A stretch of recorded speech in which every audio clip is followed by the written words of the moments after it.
Welcome to Grant's Rock Warehouse, and tonight we are live. This is episode 3 in our Mott the Hoople series. Tonight we're taking a look at all the young dudes from 1972 and Mott from 1973. We want to hear from you in the chat. Let's do Grant is changing the world one track at a time on Grant's Rock Warehouse. Hey everybody, we are live, and it's a beautiful Thursday. Well, it's kind of beautiful here. We were just talking a bit about the weather. And the parish is going to a festival season that started. But we're talking a bit of rain might be coming.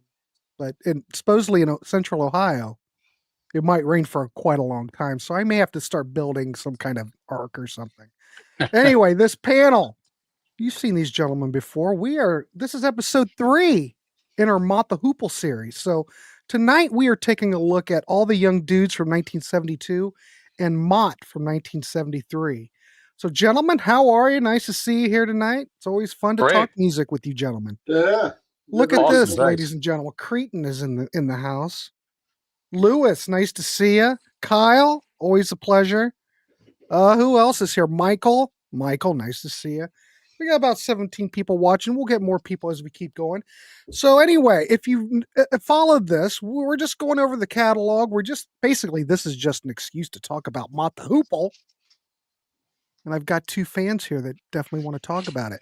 So if you haven't heard any of these albums, you kind of, well, the way we've talked about them before is the other 2 episodes. A lot of those Mott the Hoople albums are a bit all over the place. It's kind of like they were always trying to figure themselves out. Well, I think we've gotten to the albums where they may have figured themselves out.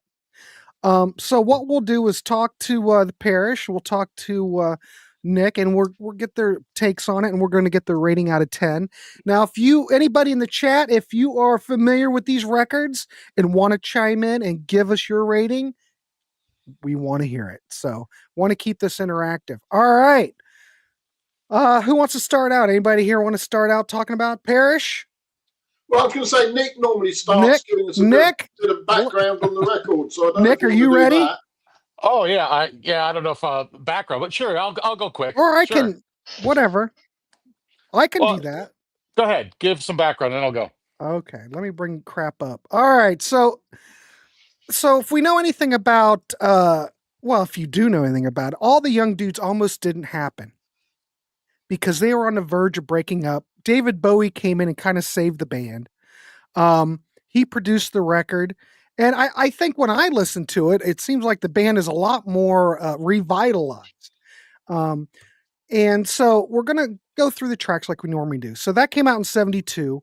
73, we've got Mott. That's a self-titled produced record.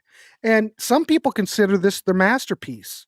Some people don't. Some people think that All the Young Dudes is the masterpiece. But I think when I listen to it, both of these records are quite different, but this is where I think Ian Hunter really starts taking over the band, as opposed to everything else was kind of like a democracy and you had different people singing and contributing. But I think Ian Hunter's really coming into his own on this, but I don't know. I'll throw it over to Nick. Nick, you want to add anything to that?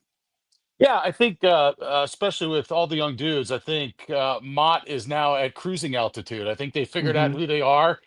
They've got the guidance of David Bowie. Like you said, they almost broke up, but Bowie takes them under their wing. And, I think that All the Young Dudes is their first complete album. They've got the songs, they've got the production, they've got the riffs. They don't have instrumentals that sort of meander. They've got everything sort of is all clicking on all cylinders. So I think it's like them finding themselves. And it's a great listen. But matter of fact, both albums are great. So Right. the wonderful thing about this exercise of these 2 albums are that you can't lose with either one. And the thing coming into it, actually, I hadn't listened to All the Young Dudes in a little bit, and in preparing for this, I came away with liking it a little more than I thought I did in the past. So that's a good thing here. It's a great album, and you really can't lose. So David Bowie puts his stamp on this thing.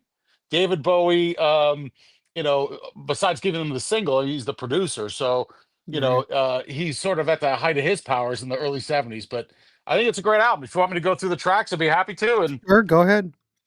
a couple the standouts, of course. Sweet Jane, which is a cover of an Velvet Underground song, is a great song. And it's interesting because it starts off and it reminds me of the Wildlife album, which I kind of slagged a bit, in that you've got acoustic guitars and sort of a less bombastic sound. But I think they do a great job on that cover. I know that song rips live when they played it. And I don't know about you, Grant, but when I was growing up in especially in the early to mid '80s, this song was all over rock radio for me. We seem to have lost Grant. Oh, well, even better. Parrish, I'll just let you know. Yeah, you tell me about it.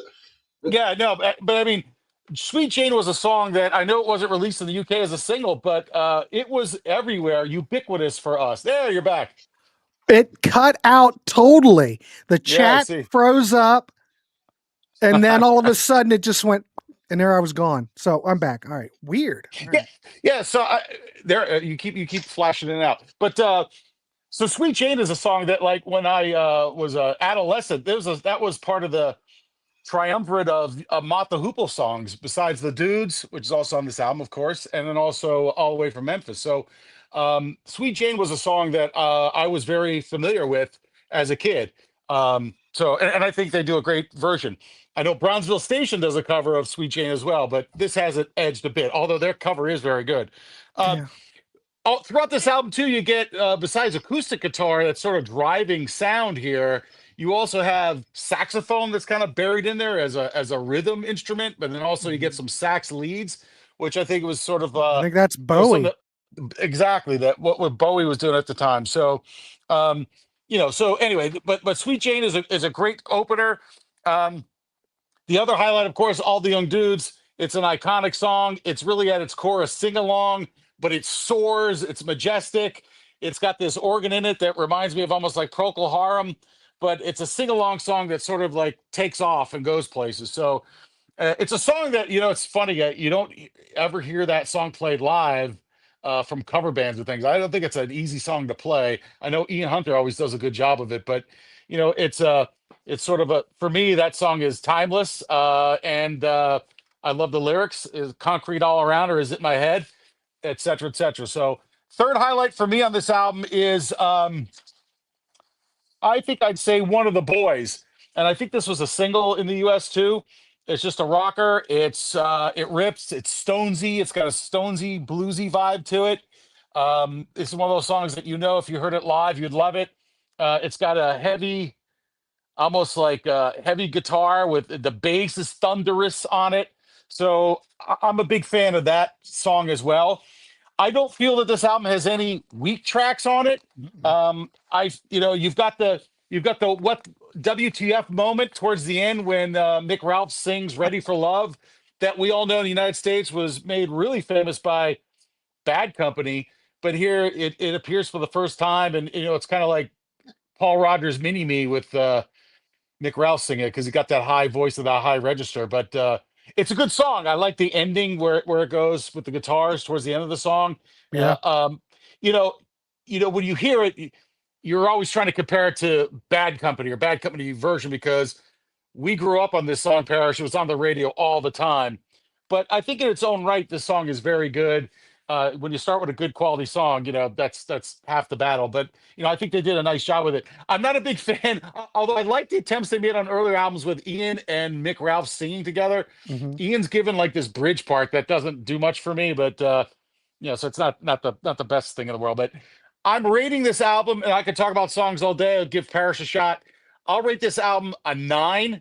I didn't think I'd rate it this high when I came into the project, but let's put it this way. It's a 9. And if you talk to me 6 months from now, and I've heard it, I may say it's a 9.5 and getting close to a 10. But for me, this album is a 9. I don't feel there's any weak tracks on it.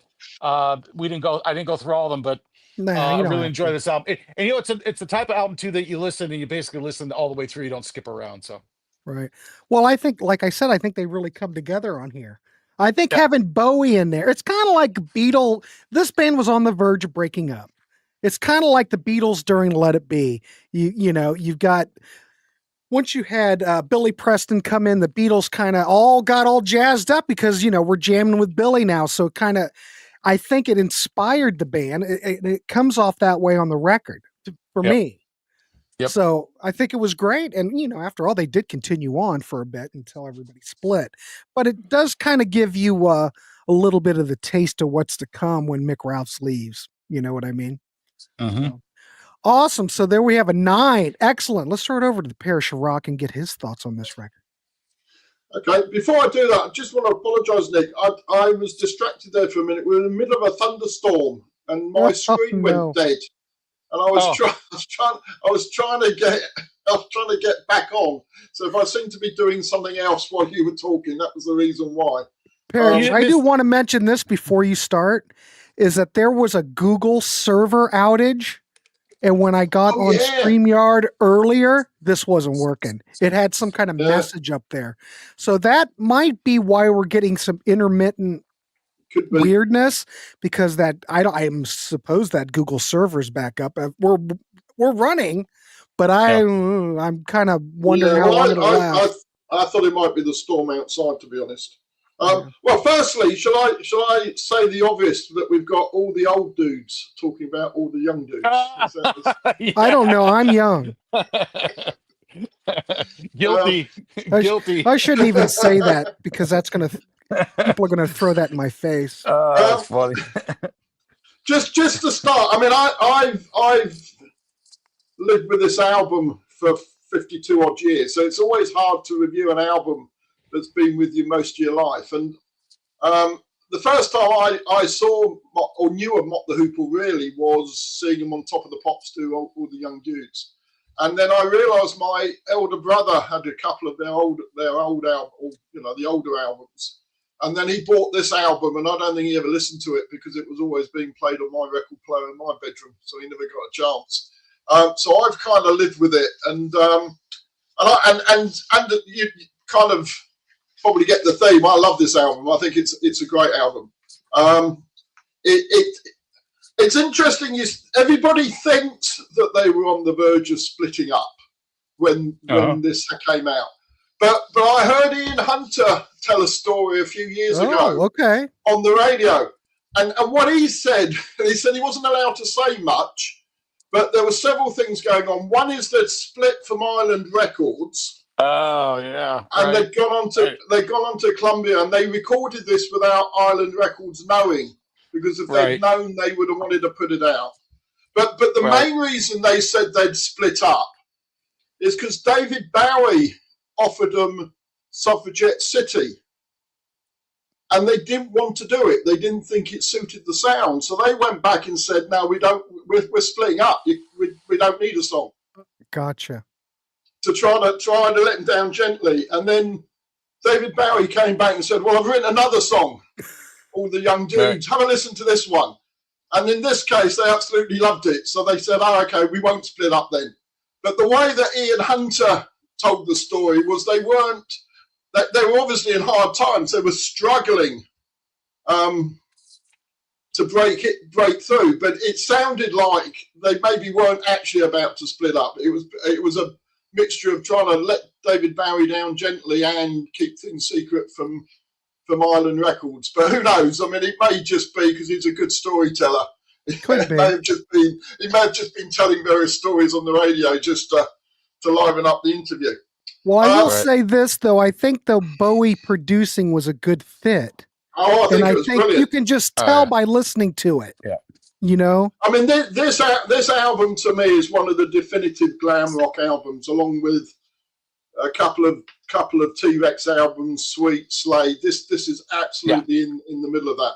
And a lot of people tell me that Mott the Hoople weren't really a glam rock band, but if you look at that picture that you had as the thumbnail before we came on, there's no denying at all. They were that's not glam rock. If that's not glam rock, I don't know what is. So I had to do a double take because I thought maybe it was a sweet photo, but no. Yeah, exactly. No, that's what I remember seeing that first time on Top of the Pops was how they looked. Going through the album, I hadn't heard the Lou Reed's version or original of Sweet Jane, Velvet Underground, until much later. So to me, this is the definitive version. One of the things I love about this album is Ian Hunter has lost all the Bob Dylan-esque vocals that he does on the earlier albums. I think that's totally gone. Yeah. And what you get for the first time through the whole album is Ian Hunter's unique, characteristic vocal style, which I absolutely love it. I think it's fantastic. And so many people came later that kind of was similar. I mean, Mick DeVille, do you remember? Were they a hit? Mick I know they came DeVille? from New York. Yeah. Spanish Stroll, was that a hit in America? I mean, they're a New York band. No. Well, if you listen to that, you will see that Mick DeVille are imitating Ian Hunter, and I think they're probably imitating Sweet Jane. It's very similar. Steve Harley and Cockney Rebel, Come Up and See Me, Make Me Smile. Know that song? Was that a hit over there? No. Well, listen to both of those. If you like Mott the Hoople, listen to both those Church is songs. striking out. Because they're very similar, but you can start to see. I won't go on to any other influences because you probably won't have heard of them either. But there's no doubt Ian Hunter's had a huge influence on bands that followed. I like Mama's Little Jewel. I think that's a good rocking song. All the Young Dudes is one of the best songs I think of all time. Absolutely love it from the guitar intro all the way through. It's got one of my favourite lines in a song. When I need TV, I got T-Rex. And I don't think he's talking about the TV that you go and turn on to watch a program. I think he's talking a different TV in that lyric. But anyway, I'll move on quickly. Next highlight for me is Sucker. I think that's fantastic. I love the way, I love the vocals on it, the guitar on it. I think it's really good. Jerking Crocus, basically, I think is Rolling Stones' Black Brown Sugar rewritten. Very essentially the same riff. Flip it over to side 2. Yeah, One of the Boys is really good, as you said, Nick. Really like that. Ready for Love After Lights, very heavy atmospheric song, and I think it closes nicely with Sea Diver, which is a sort of a piano ballad, almost in a Elton John fashion, I think. The way it's pretty grand and epic, really. So yeah, love this album. As I say, it's been with me for most of my life. Hard to critique it, really, in some ways. Because That's all right. Yeah.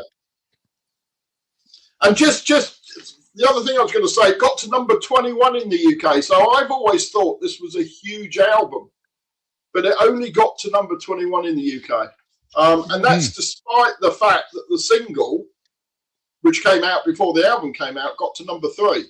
So you would have thought it would have.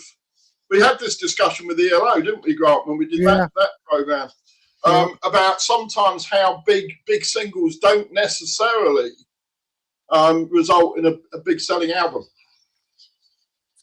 I'm looking to see where it ranked here real quick. 89, apparently. Was it 59 here in the States? 89. 80. Jeez. I'll say this too, and it may be incorrect info on Wiki because I didn't look up the RAA, but I think there's 0% chance that this album did not go gold in the United States. 0. I don't get it. I've seen this album. Plus, you have the CD era. I can't see any way that this album would not have gone gold. So maybe it did, and it's just bad info out there. But at least according to I don't know. easy online sources, it did not go gold. And I find it impossible, especially with All the Young Dudes and Sweet Jane on it, which were played ubiquitously on U.S. radio. So and you know, idea. and like you said, for me, it's an essential early '70s album. One thing I didn't mention too, I felt that this album, Mick Ralphs is really coming into his own on the guitar. He really he gives a rip about his sound.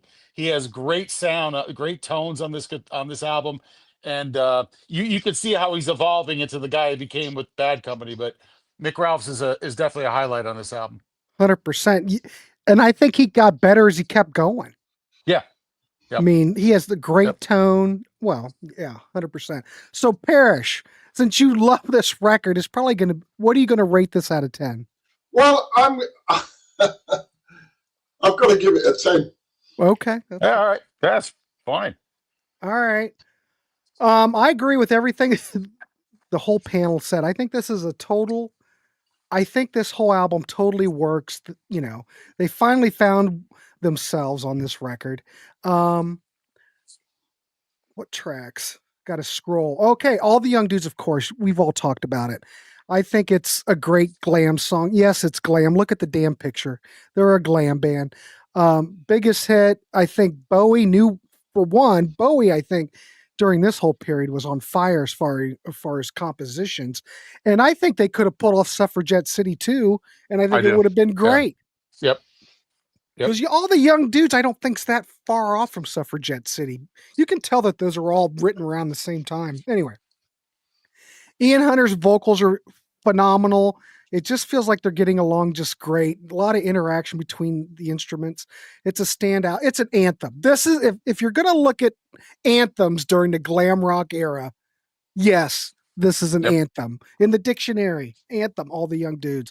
Sucker, I think this is a great song. Slow. You got the cowbell on there.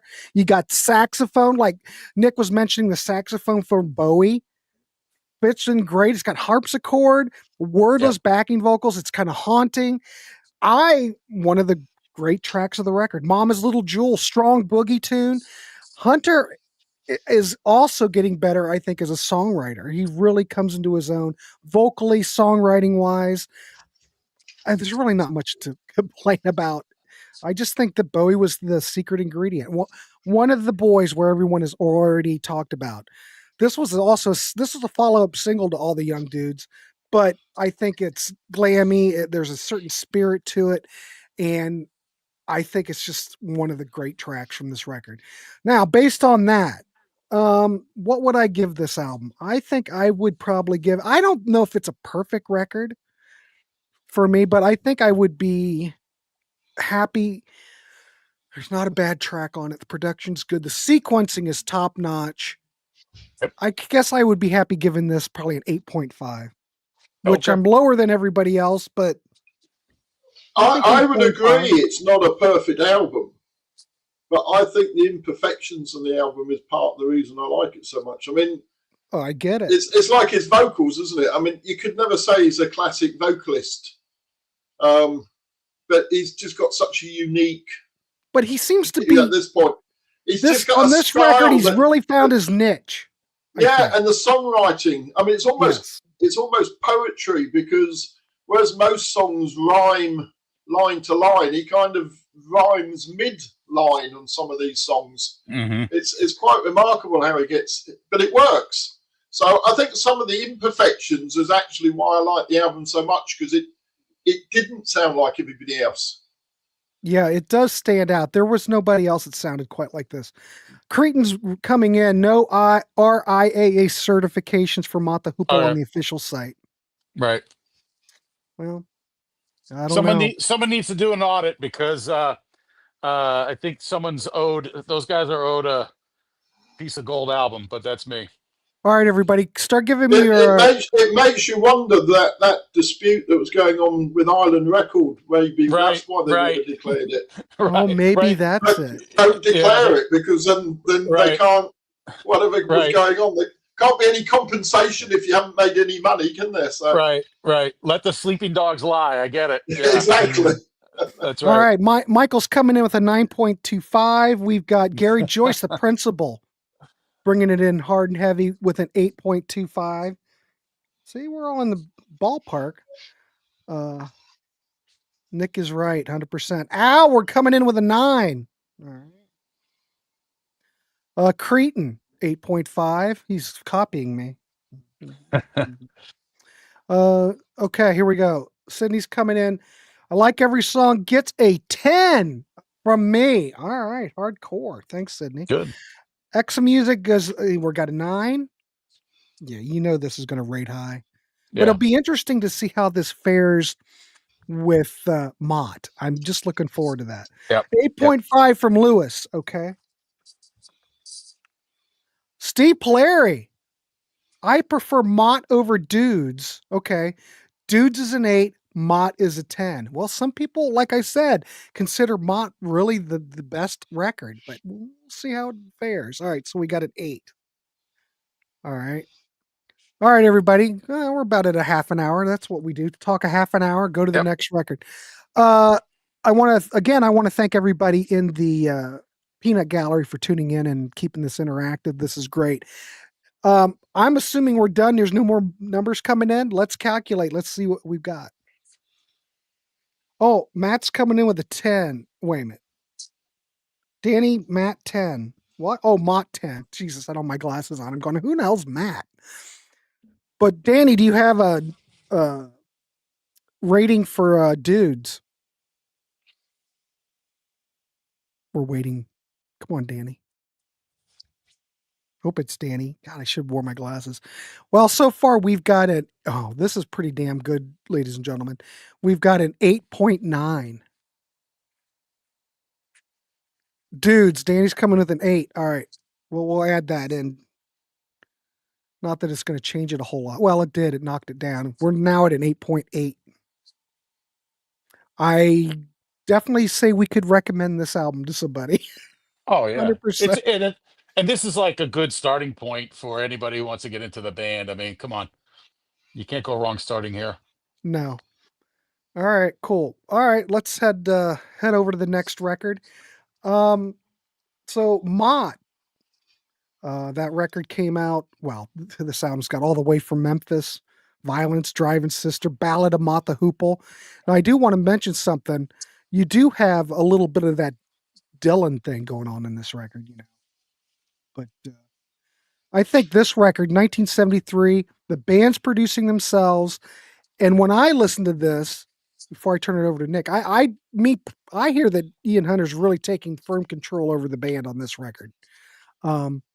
But there's still bands balancing that glam and bluesy hard rock roots together. I think it's great, but still, you can see that Mick Ralphs is just about ready to fly the coop here. I just can hear it. I could just hear it and sense it. Anyway, let's throw it over to Nick. Nick, what's your thoughts on this record? I love this album. I think it's another great starting point if you want to get into the band. You had mentioned you thought that these two albums are different. I think they're actually somewhat More similar? You've got great songs played well. You've got good production. I think they play with a certain confidence now. They're at their cruising altitude, and I think this is us now, and here's what you get. And they kind of have it dialed in, Right. There's no Bowie, but you still get saxophone. You still get some acoustic guitar driving these songs. I think the production overall is really good. I think it still sounds fresh and modern today. You've got some changes in the band. Verdon Allen's gone, even though he's on some songwriting credits. So there's less organ. I read that Mick Ralphs is playing the organ. I know there's some other people involved, but there's less of that sound and maybe more piano. I think that I'll start off by saying this. I think you have some of Mott's best songs on this album, in particular, two of them, which one of them is probably my top 10 all-time greatest songs ever from any band, and that would be "I Wish I Was Your Mother." I just love that song, and I love it. And it resonates with me because Ian Hunter plays it basically every show, and they do such a wonderful job with it. And it's probably the best song I've ever heard with a rock song with a mandolin, but also All the Way from Memphis. So I'm going to rate this. I thought I was going to rate it a 10. I'm not. I'm going to rate it a 9, but I love this album. So it is slightly imperfect for me. I don't. There's a couple places where I would maybe nitpick, but I'm going to give it a 9. But it's a strong 9. That's probably the lowest I'd. Yeah. You ask me 6 months from now, I may say it's a 9.5 or a 10. Highlights All the Way from Memphis, bashing piano, saxophone, lyrics are great. It rips, it rocks. Another highlight for me, besides "I Wish I Was Your Mother," was "Driving Sister." That song just rips. It rips live. The lyrics are kind of they're great. They're simple. They're great. It's basic stuff. But Mick Ralphs is at his best playing the guitar, so it's good. And of course, "I Wish I Was Your Mother," highlight for me. I love the lyric. I think I know what they're about, but I just love the attitude of that song. It's melancholic, yet it punches. You've got mandolin, and if you've ever heard that song live, you kind of know what I'm talking about. So those are the three highlights for me. I don't think there's a particularly weak song on the entire album. Honolulu Boogie, I know that wasn't a single here in the U.S., but that's a like, to me, from the title and the way it's played, it's a quintessential glam song. So yeah, how could you go wrong with that? But I just love this thing all the way through. You get one more Mick Ralphs vocal on "I'm a Cadillac." That song reminds me of almost like an early '70s Rick Derringer, rest in peace, or a Edgar Winter song. But it's a good one. It's probably one of his best. So I don't want to talk Yeah. too much. Let you guys lead the way. But you cannot go wrong on this album. It's great. All right. Cool. All right. Excellent. So we've got, what did you give it, a 9? Mm-hmm. All right. We got a 9.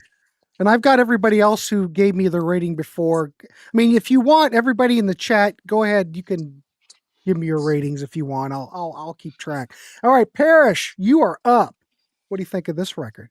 Well, I've got to say, I totally disagree with both of you in that you both said that this is a Mott the Hoople produced album, but I think there's a secret producer on this album who also secretly wrote a couple of the songs. Because when I hear All the Way from Memphis and I hear Honolulu Boogie, it sounds like Roy Wood's Wizard with the sax and the piano and the rock and roll. And I can't believe that Roy Wood didn't poke his head round the corner into the studio and help write and produce those two songs. Got no evidence that he did. But I think they sound very Wizard-like, who were huge in '73. Big. So maybe it's just coincidence. Maybe they were just influenced. And I'm a big Wizard fan, and I love both those songs. And they're probably the standout tracks for me on the album. All the Way from Memphis is just such a good pop. It's song. Classic. It is fantastic. Almost as good as All the Young Dudes. It's certainly up there. Whiz Kids are like Violence. If I was going to put aside the two songs I mentioned, the next one I really like is Violence. Whilst the lyrics are a little bit worrying, they're still relevant today.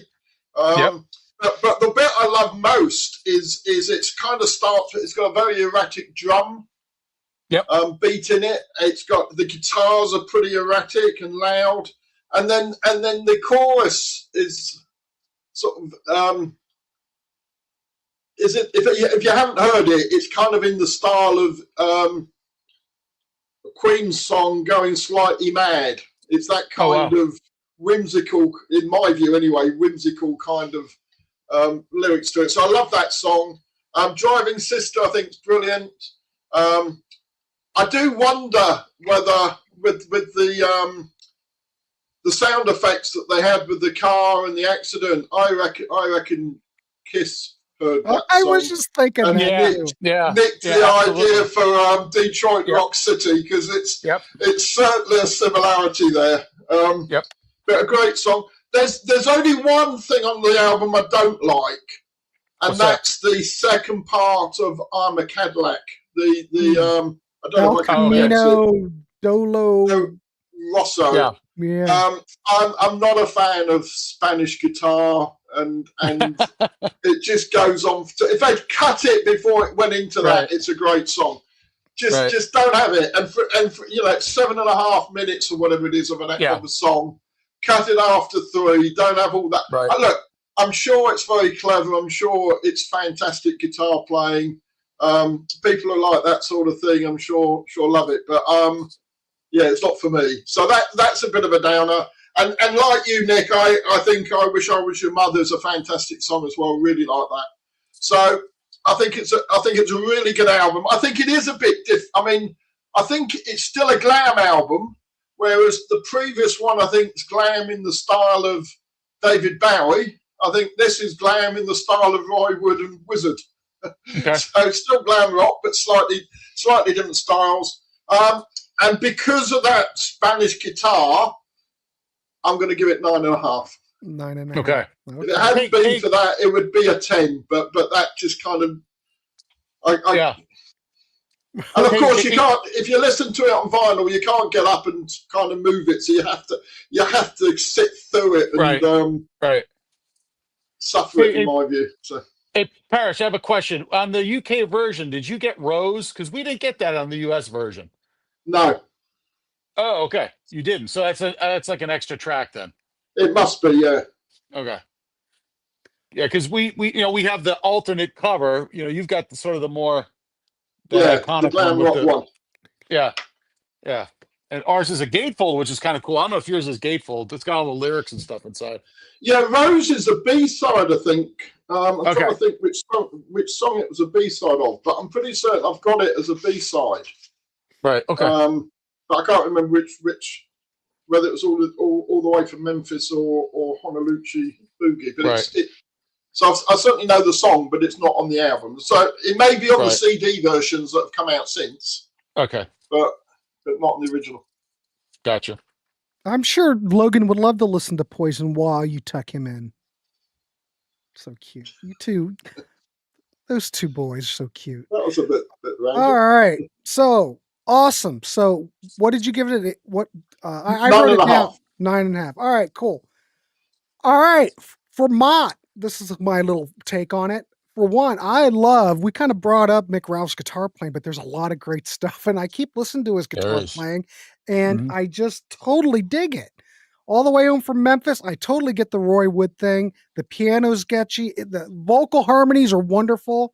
I mean, it's a throwback. It sounds like Wizard or something off a Roy Wood solo album, 100%. It's gritty, but yet it's polished. I don't know how that happens, but it is. Violence. Another great track that everybody seems to mention. I think Sydney mentioned it in the chat as well. It's kind of surreal. Hunter sounds a little bit drunk almost.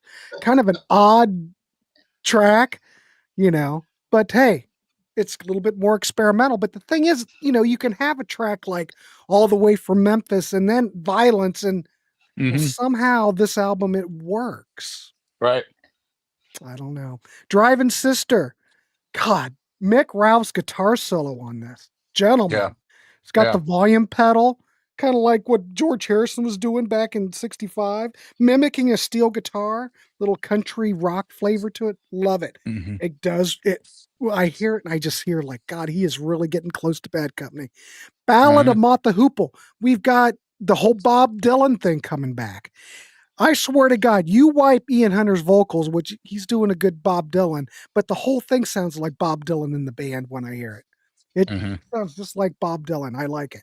Good lyrics, very introspective, no issues. I Wish I Was Your Mother. We do have another one. You still have that little Dylan-esque ambience to it.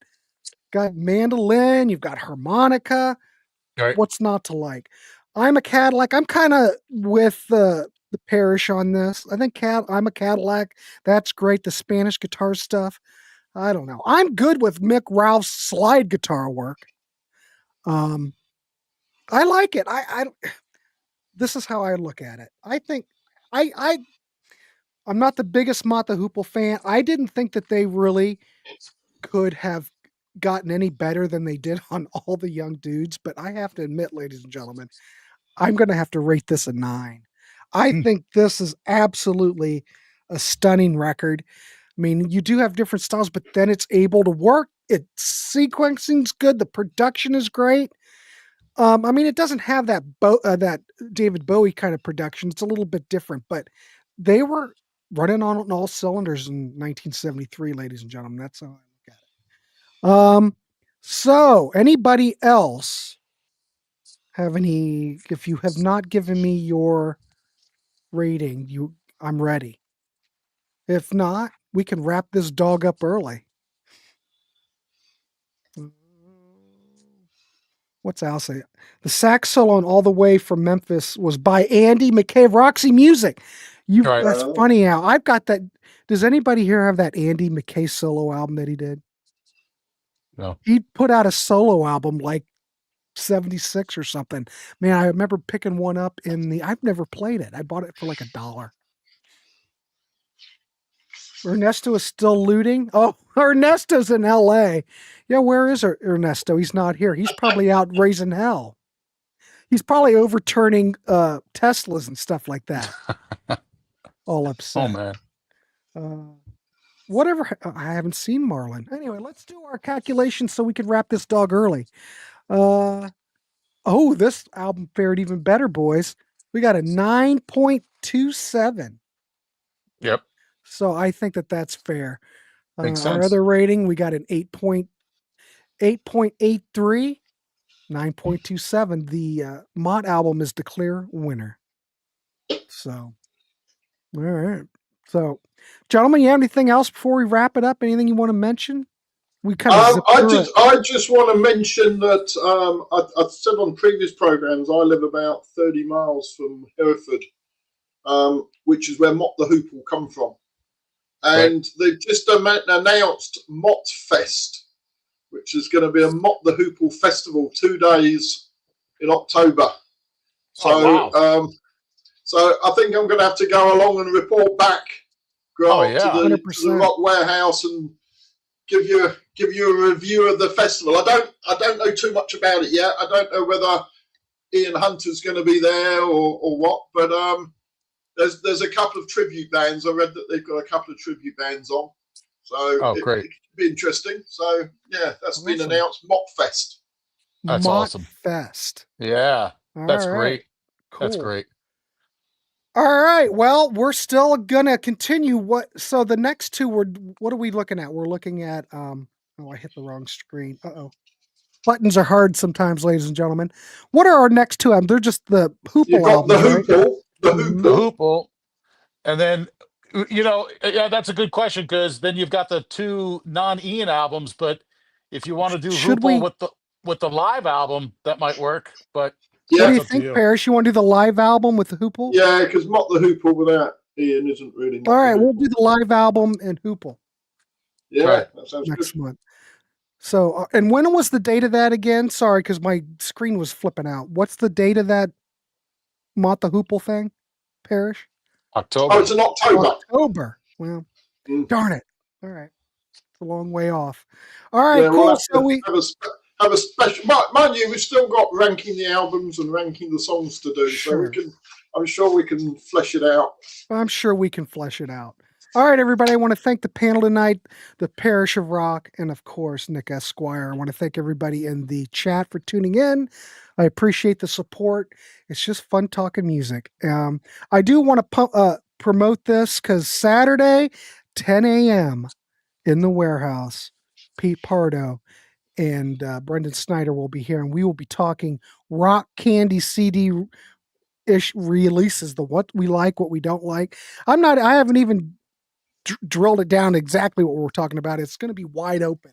We're just guys talking in a record store. That's all it is. So hopefully you'll tune in and you can figure out what we like and what we don't like. So, All right, gentlemen, we will see. I will send out dates for next month for our next 2 Mott the Hoople records, and we will reconvene. All right, everybody, have a good week. It's Thursday. Tomorrow's Friday. There you go. We'll see ya. Keep it real. Thanks. Thanks.